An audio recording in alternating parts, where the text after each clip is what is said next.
Hi, Wendy. Thanks for sitting down with me today.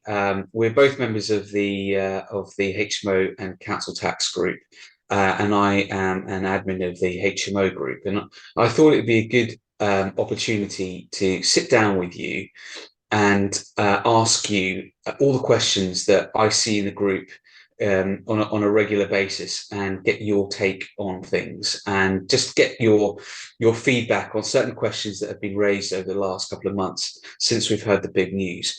Now I'm going to jump straight in. Is there anything that you wanted to did you want to introduce yourself and just kind of let the group know who you are and things like that? Great. Okay. Thanks, Neil. So yeah, my name is Wendy Whitaker-Large. I've been investing in HMOs since about 2013 and got involved really in this campaign. Well, I suppose I launched the campaign with Alan Murdy and Darren Brewer back in 2021, when I could see what was happening, that lots of people who had HMOs were getting their rooms individually banded for council tax. And I felt this was completely unjust and needed someone to kind of stand up to it, I suppose.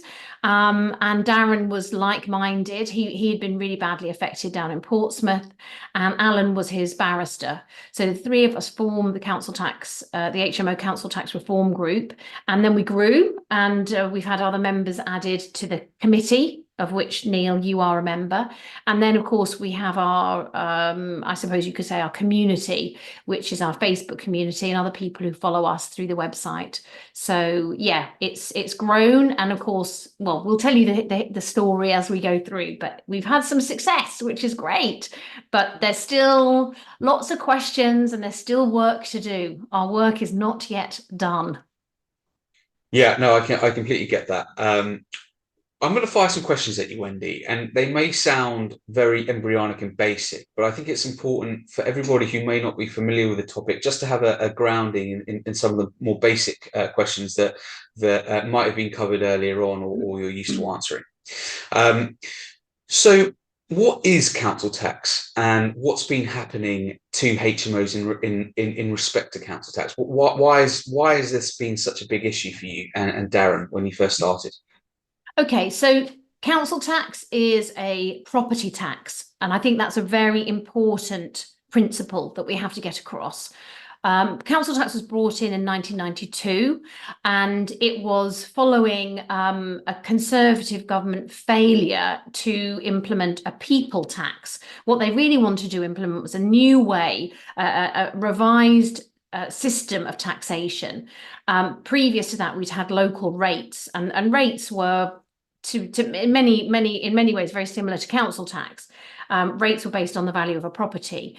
And the Conservatives said, well, look, it doesn't matter how big or small a property you live in. If you're using local services, then everyone really should pay the same amount. And the idea was that this community charge, as it was called, was going to be £20 a month per person. So it was a very low amount. But of course, as if you look back in the history books, or if you are old enough, sad to say, I am old enough to remember, there were lots and lots of people who thought this was a very, very bad idea. They felt it was very unfair, and they really railed against it. They protested against it. And so the government had to roll back and say, okay, we're not going to do this community charge, which had been called the poll tax. This is the name it was given. And the poll tax does have a very, if you look historically, this is what led to the peasants' revolt. I'm not going to drag you through the annals of history, but this is where the peasants' revolt first started, and of course that led to a lot of civil unrest in Great Britain. So the poll tax was decidedly unpopular, and so the Conservative government said, okay, we'll scrap the poll tax. We're not going to have this thing called the community charge. We are going to have something called council tax, and it's going to be a property tax, and basically it's going to depend on the value of your property. You will pay a contribution to the local taxation system, which will pay for roads, street lighting, leisure centres, infrastructure that allows you to live in the local community. And that has been how council tax has been run for the last 30 years.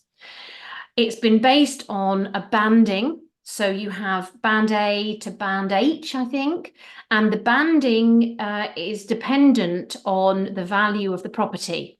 But it's not dependent on what the value of the property is today. It's what it would have been in 1991. So for a lot of properties that are in existence today, we can trace them back and say, well, this property would have been worth £64,000 in 1991, so it's going to be band B. Or this property would have been worth £150,000 in 1991, so it's band C. But of course, there are also new properties that are being built all the time. So there is an organisation called the Valuation Office Agency for England, the VOA for short. And it's their job to say, right, we've got this new scheme, got all these new properties being built by Redrow Homes. All the ones that are the one beds, we're going to put them in band A, because if those had been built in 1991, they would be worth no more than £40,000. And then we've got these other ones that are maybe 2 beds and 3 beds and so on. And so the VOA will look at a scheme of housing and it will determine which bands those individual properties will fit into. And then they'll tell the local council and they'll say, oh, that new housing development on Acres Nook is going to be, or whatever it's called, it's got 400 new houses and these are the bands. And now you as the local council can go ahead and charge council tax. And these are the bands that people, that their houses have been put into. And therefore you as the local council can determine how much to charge them based on those bandings. And all of us will, of course, have a council tax bill that we pay, and it's dependent on what band our property is in as to what level of council tax we'll pay. So that's kind of the history of council tax and where it comes from. When we bring HMOs into the equation, it's very hard to know exactly what started triggering the VOA to put individual bans on rooms. I've looked into this. I know Alan has looked into it, and it's very hard to actually say when it started to happen, because there are cases going back 25 years when this was happening. But recently, I would say in the last 10 years, we've seen an acceleration of this activity where a listings officer, which is the name of the person who works for the VOA, has said, hang on a minute, this property, there's 6 people living there, there's 6 bedrooms, right, each of them should have their own band. Each of them will be in a band A, because that's the smallest unit of accommodation you can have and the cheapest, and therefore we're going to backdate it. Well, let's come on to backdating in a moment, but we're going to band it as band A, and from now on, that room has now got a council tax bill applied to it. Now, there are 2 issues with this. One is the date from which that bill will then be applied. So let's say you've got an HMO, let's say you bought it in, let's say 2020, and you spent maybe 6 months or a year doing the refurb, and the VOA come along and go, right, from 2021, we are going to reband this property. The problem is we're now in 2024, and you therefore could have 3 years worth of bills because they will backdate it to that date. You might have actually been paying the council tax on that property for 3 years as an individual bill on the whole property. But now that the VOA have come along and said, oh, no, it should have had 6 separate bills from 2021. Now you have got a huge problem because you've suddenly got all this extra council tax that somebody has to pay. So this was the, if you like, the issue that we could see that was growing and growing and growing and really affecting a lot of people. Yeah, and I think that's been my experience, and it's been a lot of other HMO owners' experience as well, where it seems remarkably uneven as well. It doesn't seem to be applied across the board, hadn't been applied across the board. It was just kind of, I'm not sure how they identified which HMOs should have been rebanded and which ones shouldn't, and or even if it was by license or not. It just seemed to be at random, and it was very unfair. I know Darren was really affected by this down in Portsmouth, where some of his houses were affected, some weren't, some boroughs weren't. Some VOA agencies weren't implementing things. I mean, was there any rhyme or reason to their implementation of this kind of practice, or is there anything that the No, group I don't. I pointed don't out? think there's any pattern to it whatsoever. And personally, I don't think it should have happened anyway. I think it was wrong from the start. They made an error in the start, because to me, an HMO is a house of multiple occupation, and that means that there are lots of people living there. But that doesn't mean to say you should have multiple council tax bans. To me, that's just totally wrong. Yeah, I agree. I mean, the whole point of HMO is for people to share bills and share resources in order to live more affordably. Yeah. If someone being charged council tax the same as a 32 or 37 square foot flat makes no sense to me. But yeah, I think we're on the same page there completely. Now we covered who the VOA are, the Valuation Office Agency. But I wanted to ask you what their relationship with the council tax department is, and the local authority, because often this trips a lot of people up. How does the VOA relate to the local council? So the VOA is responsible for the council tax band, Mhm. but they don't bill. They don't send what's called a liability order. The council then takes that band. There is a council tax list, a national council tax list that you can look on to find out what band your property is in. And the council will look at that list probably every day to see if new properties have been added to it. And then they will pick up the data from that, and they will then issue either a liability order or a bill to the owner or to the person who's living there to say, okay, we've seen your property is now on the list. We are now going to bill you for council tax. So the council is responsible for collecting the revenue on that particular building, but the VOA are responsible for telling the council which band it falls into. Okay, brilliant. That makes a lot of sense. So we've discussed what's been happening to HMOs, this kind of indiscriminate rebanding, for the last 25, 30 years. But what happened on the 1st of December? What changed, and what stuff to do? It'd be great to hear what your thoughts are.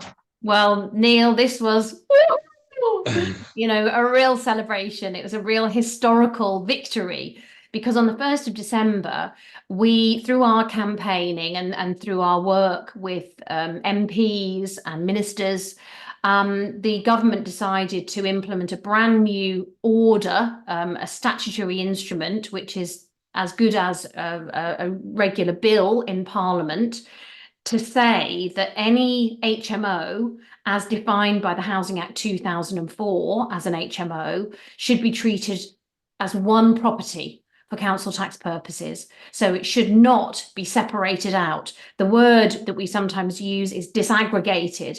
That property cannot anymore be separated. And the great thing that we were not expecting, but this was even the icing on the cake, is that there is no mention of whether the rooms are self-contained or not. There is no mention of whether they have en suites or kitchenettes. It doesn't say anything about that. There is no differentiation on the basis of what's included in the room. It's simply, if under Section 254 of the Housing Act 2004, and go and look it up, go and read it. And basically, for most of us listening and watching, you will know what that means, because it's a property that's shared by 3 or more people. I think it's 2. There are different rules, but I think in the 2004 Act, it's 3 or more unrelated people sharing facilities. That's how it is listed. It doesn't matter whether it's licensed or unlicensed. It doesn't matter whether it's got kitchenettes or en suites in the rooms, as long as there is a sense of some facility that is shared and the people living together are not related, and it's 3 or more families or individuals, that is a Section 254 HMO, and the new legislation covers that type of property, which means that from the 1st of December 2023, your property should have one council tax applied to it, and the landlord is responsible for that council tax. Well, that's a massive victory for everybody in the HMO community who's been kind of suffering underneath this. I mean, I remember when it was announced, it was a real celebration, and you know, super grateful to you and the team for getting this over the line. There have been some troubles. I know some of our group have been appealing the decisions that had been implemented prior to the 1st of December. And it kind of leads me on to this next question about who the VTE are. Now, we hear these names kind of banded around within HMO council tax groups. It'd be good to kind of understand who the VTE are and, you know, what their role is in the whole process. So the VTE, that stands for the Valuation Tribunal for England, because this is mostly, we're talking England here. Wales has its own rules, Scotland has its own rules. So we're very much talking about English territory when we're talking about these, the VOA and also the VTE. So the Valuation Tribunal, they run a tribunal system, which is basically, it's an appeal system. So if you if you don't like the band that your property has been put into, or you think it should change for some reason, you can appeal to the VTE, and they will listen to your case and decide whether you're correct and the banding of your property should change, or whether the Valuation Office Agency are correct in banding it the way they have. So a lot of HMO owners have gone to the VTE to appeal when their property has had multiple bandings applied to it. And in most cases, they've been unsuccessful, as we know. But that is what the VTE does. The VTE will hold a tribunal, and it's all done online, it's on Zoom, and you tend to have a chair of the panel, you'll have a clerk to the panel, and then you have a couple of volunteers or lay people, and they will listen to your argument, and then they will listen to the Valuation Office Agency argument, which might be put forward by a listings officer or somebody who's a bit higher up in the team, and then they go away and discuss it. And then about a month later, you'll get a written record of the discussion with a decision, and that decision is the decision of the panel for your appeal. Now, if you don't like that decision, you can take it further. But unfortunately, the next step as an HMO landlord is High Court, because the upper tribunal, for other historical, incredibly unjust reasons, but don't get me started on that, you cannot go to the upper tribunal if you are debating an HMO. If you don't like the decision that you received at the Valuation Tribunal, you can only go to the High Court. And that is, of course, why many landlords don't take it any further, because the High Court is substantially more expensive. Okay. Well, massive injustice there. Terrible injustice, Neil. Terrible. Yeah, it's very frustrating. But we're glad we're kind of seeing light at the end of the tunnel there. One of the things that confuses a lot of people is the hierarchy of liability. You know, at what point does the tenant become liable? What point is the landlord liable? If you could just talk us through that, that would be really, really useful to, I think, a lot of people that would be watching this. Okay, so in the 1992 Local Government Finance Act, and by the way, I didn't used to be such a legislative bore, but I've become one. There is a little known subsection which is called the hierarchy of liability, and basically this hierarchy is a bit like who is responsible for paying the tax. That's really what it means. And at the top of the hierarchy, you have the property owner. So, you know, use myself as an example. I own my house. I own the property that I live in, my own home. So therefore, and I live here in my own home. I don't rent it out to anybody else. I am the one living here with my family. So the top hierarchy, the top level, if you like, is people who own their own home and live there. They, number one, if that's you, you're liable, you're responsible for the council tax. Now, what if I decided to move away, but I wanted to keep the property and I wanted to rent it out? Well, let's say I'm still the owner, but I don't live here anymore. Well, now it's my tenant who's responsible for paying the council tax. So it goes down a level because number one, which is owner and occupier, doesn't apply to me anymore. I'm only the owner now. I'm not the occupier. So the next level down is the occupier. And in my case, it would be a tenant. So it'd be the tenant who's responsible. And in the hierarchy, there's all these different kind of layers, which say, if this has happened, then this person's responsible. If this has happened, then this person's responsible. So it basically lists who is responsible, who's liable to pay the council tax.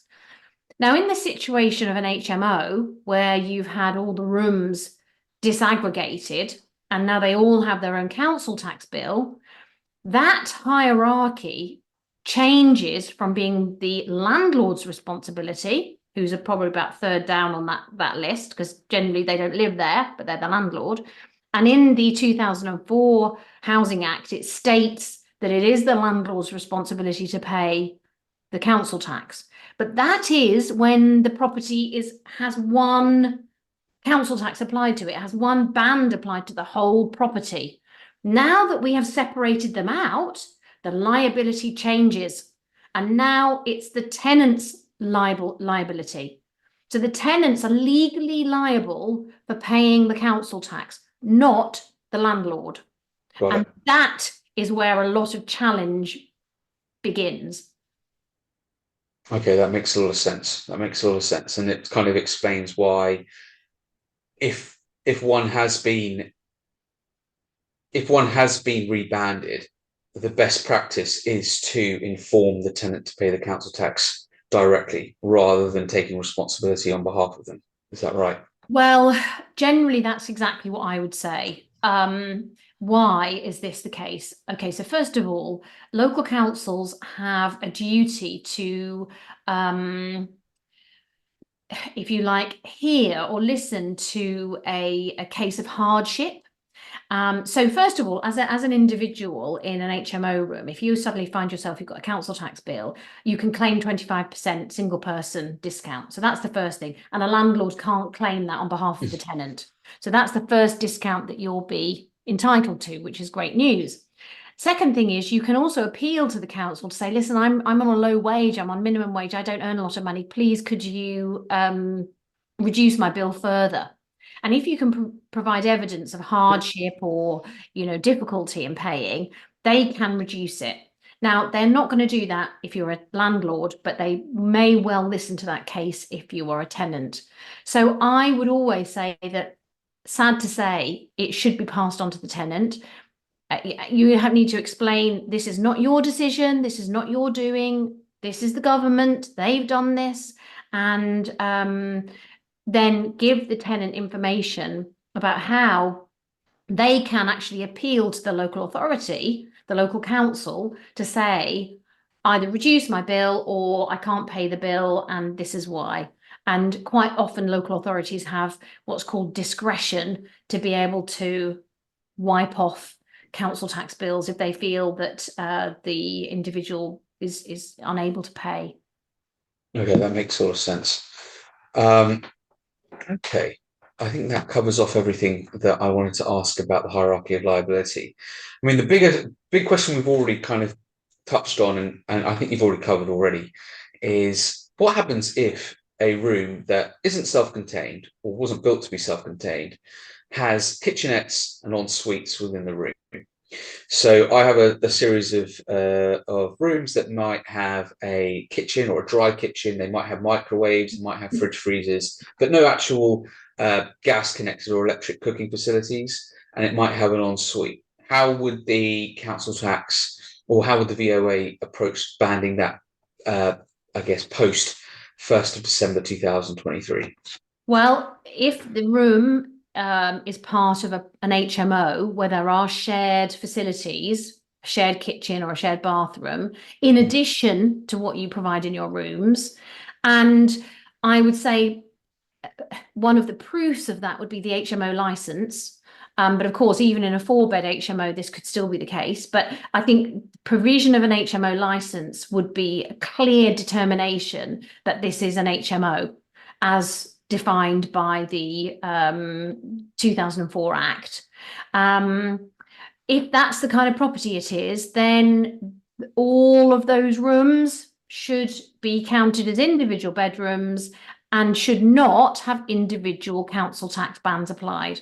The whole house is still counted as an HMO, therefore one council tax bill should be applied to that house. And if that hasn't happened, well, we can talk about that in a minute. If you've got a property like that where you've got en suites and kitchenettes, but you've got shared space, and to prove that it's an HMO, you've got an HMO license.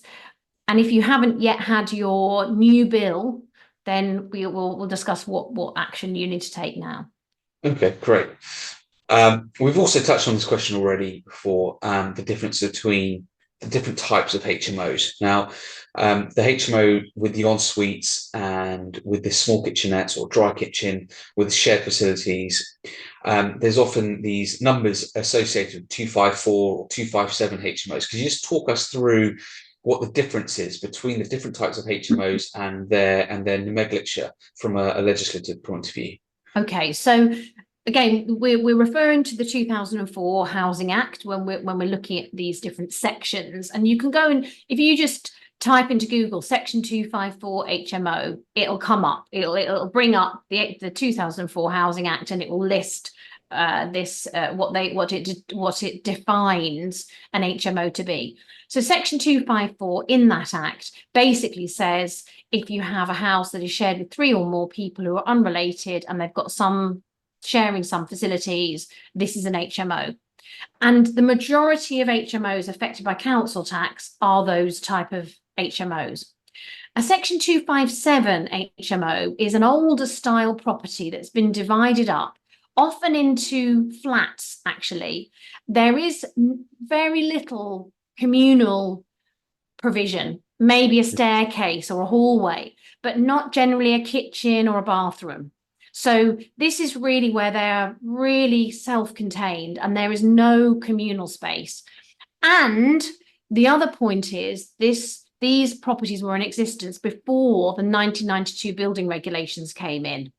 So that's the other definition of a section 257 HMO, is that it was a sort of old style HMO, a kind of what some people might refer to as a bedsit HMO prior to the 1992 building regs.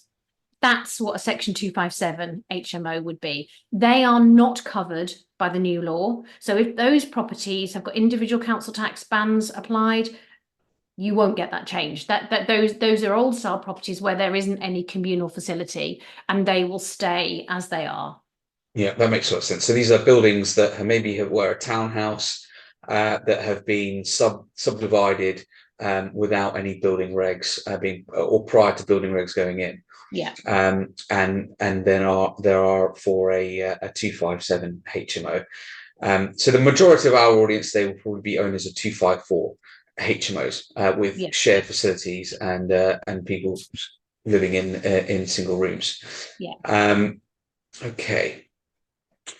Okay, so let's go on to what people should be doing now, really. So what should someone do if they weren't meant to, they were meant to be rebanded at the end of this month? So say they were disaggregated previously, or they were meant to be disaggregated previously into individual bandings per property or per room per property, but nothing has happened by the 31st of March, which the VOA has promised to have all these changes implemented by.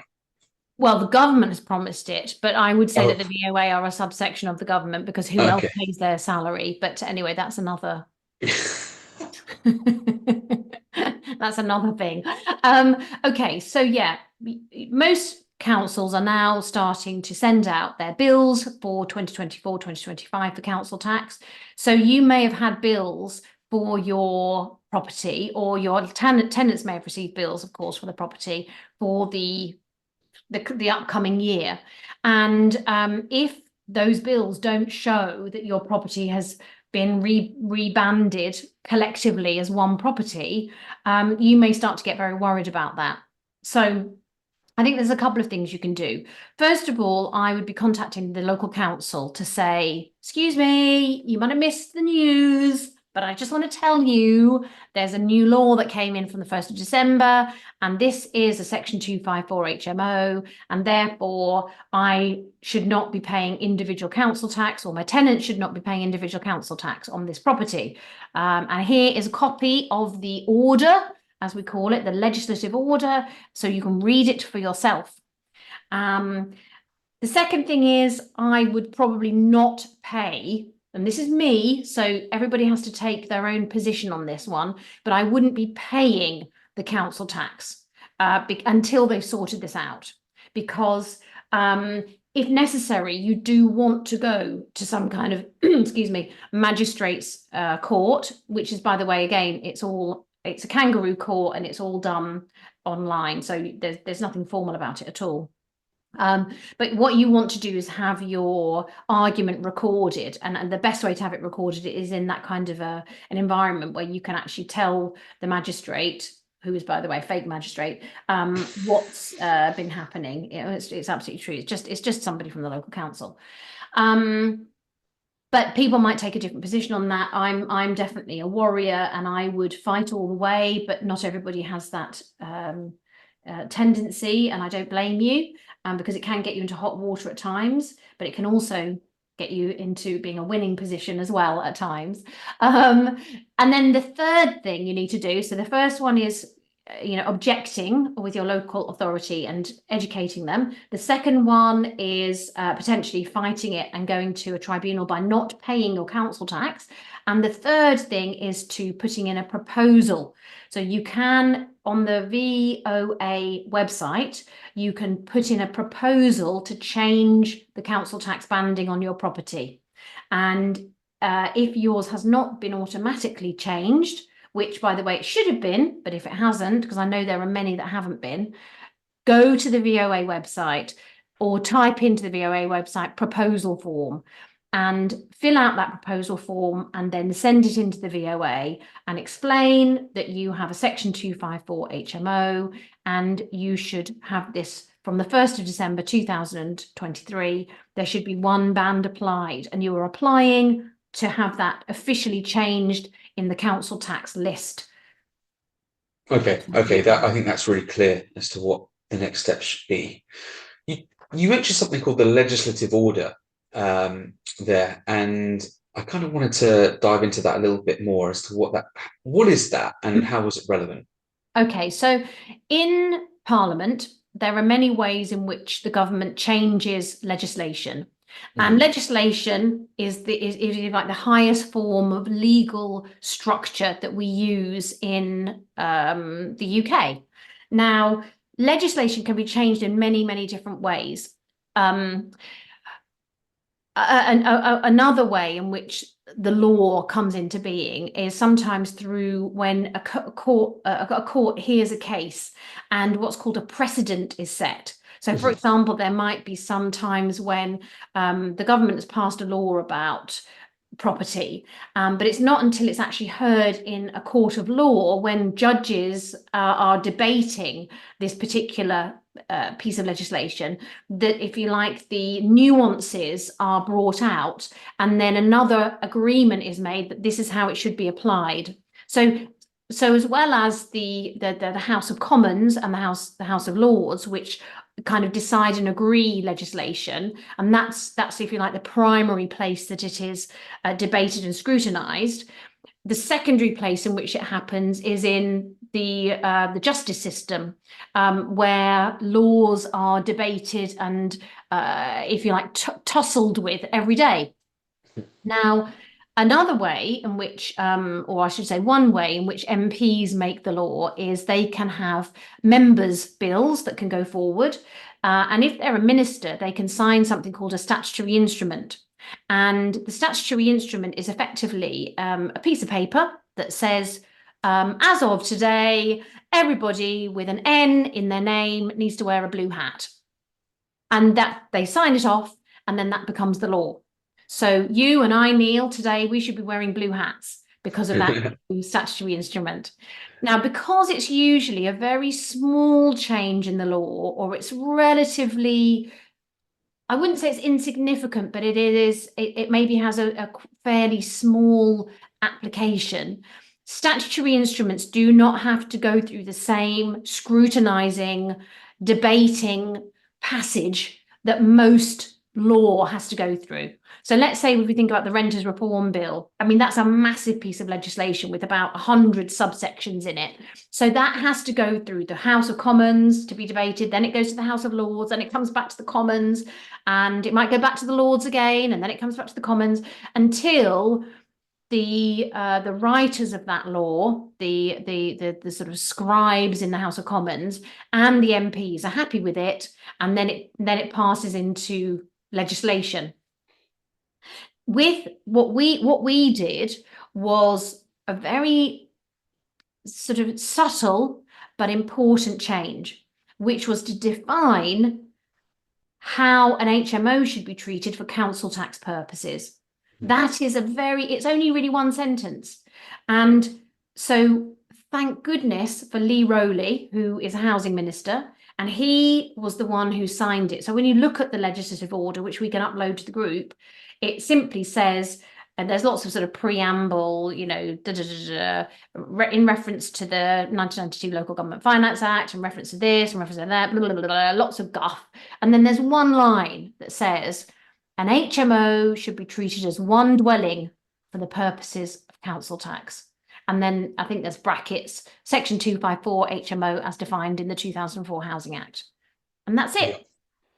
It doesn't say anything about kitchens, it doesn't say anything about en suites, it doesn't say anything about kitchenettes, none of that is in there. It's if it is an HMO, it should have one council tax band applied. We wanted. That's what we wanted. Exactly. Good. That's what we wanted, and that's what we got as of the 1st of December 2023. And yeah, it's very easy, very straightforward. There is no debate about it, Neil. It is binary. The problem is that the VOA and local councils are too slow to implement it. They are, I don't know what's going on in the background, but there are reasons why they're not implementing it, and therefore we have to step up again and make sure that our rights are being heard by those in power. Well, it's actually worse than that, Wendy, I have to say. I mean, it looks like the VOA are trying to backdate council tax by room up until the 1st of December. So I've seen cases, and so have you, I assume, of people, developers or people who have built HMOs that maybe have kitchenettes or en suites, and valuation officers have gone in and they've said, well, you know, the law changes as of the 1st of December, but prior to that, these were individual units, and therefore you'll be liable council tax from 2020 to 2023. Yeah. I mean, just saying it out loud seems ludicrous. But what would you say to someone who's been put in this position, and what are we doing as a group in terms to stop or try and reverse some of this backdating? Okay, so I think that was a great question. And I think that although we've had this historic victory in December, I think we have to realise, as you rightly point out, there is another battle that we're now fighting, which is the backdated battle. And we haven't yet solved that one. There are some very positive signs happening. And I'm not going to say any more than that, but all I'm going to say is that we are getting some really positive signs from the powers that be that backdated council tax on HMOs may well be written off. But we haven't had that fully confirmed yet. And as a group, we're still deciding what campaign activity we need to do to make that a reality universally. Because certain councils are doing it, but other councils are not doing it yet. But there is some really, I think, some really positive news that I think hopefully at some point we'll be able to announce. But in the meantime, yes, I think it's something we have to fight. I think we have to campaign for. I think it's ridiculous that people are being asked to go back 3 years, particularly when they've also now got not just one council tax bill, which they probably have been paying. They've now got 6 council tax bills that are being applied, and their tenants may have moved out. So, you know, if you've got tenants from going back to 2021 still in your property, that's quite a long time. Most HMOs have much, much more turnover than that. So whoever was living there in 2021 and was liable for the council tax then, they've long gone. And if you are keeping records under GDPR, you've destroyed those records. You haven't got records of those people and you don't have forwarding addresses. So how can you send on the bills to those people? You can't. And then what's going to happen? And it's just a total waste of time. It should not be happening in the first place. The councils need to write off those bills. They never had them in the first place. They're not going to get them now. Write them off and be done with it, and let's move on. Let's do something productive with our lives. So yeah, I think that's the next challenge. Now, if you're a landlord and you're going through this, you can, of course, challenge. You can appeal to the VTE. You can still go and have a tribunal at the VTE. And for some people, that might well be the right course of action. I think, again, it depends on your appetite for challenge. It depends on how far you want to take it. And it depends how far it's affecting you and your business. For some people, they will just not pay. For some people, they will not engage with the local authority. Some people will give all the details of their tenants to the local authority and let the local authority chase them. You know, every situation is different. Every property is different. Every landlord is different. And it all depends on your personal situation as to what the best course of action would be for you. And I think that one of the mistakes that a lot of landlords, including myself, have made is paying on behalf of the tenant. And that kind of limits all the options, doesn't it, Wendy? In terms of getting a rebate, or it makes life a lot easier, a lot harder for you as a landlord if there is some sort of backdating to have done that on behalf of the tenants. Is that right? Why is that? Is that particularly a bad move for HMO landlords to pay on behalf of their tenants? So again, it's a really good question. I think a lot of landlords, because in the AST, many of them will have a clause which says that all bills are paid. It's an all-inclusive rent. So being responsible and not greedy, may I point out, but being responsible and being fair, the landlord has then decided, even though there's now 6 council tax bills, it still says in the AST that I should pay. And the agreement I have with my tenant is that they pay the rent and I pay the council tax. So I better pay the council tax. But those landlords who've been doing that have failed to recognise that there's another aspect of contract law where the contract is thwarted. It is there's actually a different word for it. It's not where the contract is thwarted. I can't think of it at the moment. It is frustrated. Sorry, that's the proper legal word. The contract has been frustrated. And what that means is that something out of your control has occurred to mean that you cannot fulfill part of your obligation under that contract. And that's what's happened in this situation, is that you can't fulfill the payment of that council tax anymore because the VOA have swooped in and decided that actually it's not just one bill, it's 6 bills. And under the hierarchy of liability, you are no longer liable. So all of that goes in your AST is irrelevant. You can't, and therefore it's not now down to you to pay the council tax. It's now down to the tenant. Now, one of the problems that we've seen occur, because as you said right early on in the recording, this video we're doing, which is it has not been applied universally, is that some landlords have said to themselves, well, if the council tax is now being applied to an individual room, and if the tenant now has to pay that council tax, the only way I can stay competitive in this HMO industry is by reducing my rent. So the landlord says to the tenant, okay, I was going to charge you £600 a month, but I'm only going to charge you £500 a month now because you've now got council tax. So the landlord's moderately happy. He's losing money, but he's, at least he's not paying the council tax. And the tenant is happy and he decides to take the room. That's all fine until the 1st of December. Because what happens on the 1st of December? Oh, happy days. The landlord now gets one bill for the whole house. And he can say to the tenant, you can stop paying because I'm now responsible again. But there's one problem. Your rent is £500. And in order for me to afford to pay the council tax on behalf of everybody in this property, I need to really charge £600, but I can't because unless I do a rent review, which is of course one way of doing it, but you're stuck then where you've got lowered rents because of trying to, be flexible because the tenant was paying the council tax. So you set your rents lower.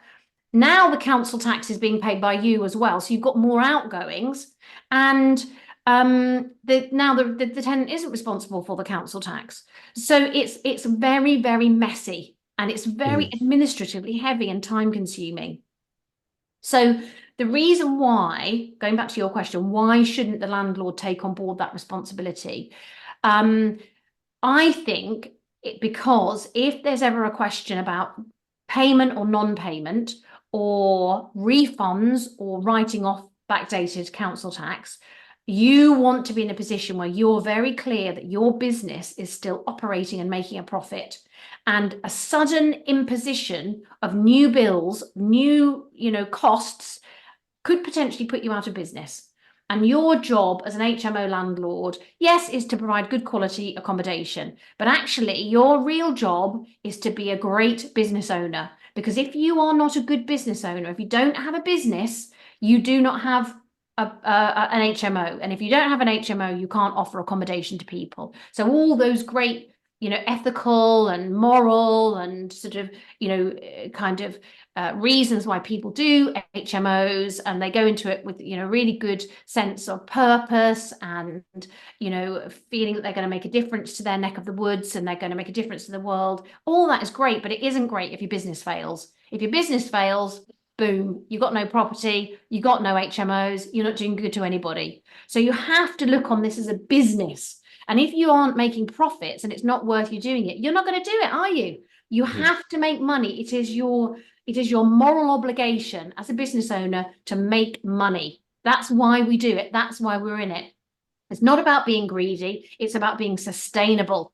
And this is all about sustainability. And that's why you should always pass in my view, your council tax onto your tenants. Yeah, I think that makes sense. I think, I think the only way you can really have a sustainable business that provides good quality accommodation is if someone's getting remunerated for it. Otherwise, you will end up in a social housing situation where where tenants are immeasurably unhappy with the quality of service that they and you could be in social housing too. If you don't make money, you're going to end up in social housing. Yeah, true, very much so.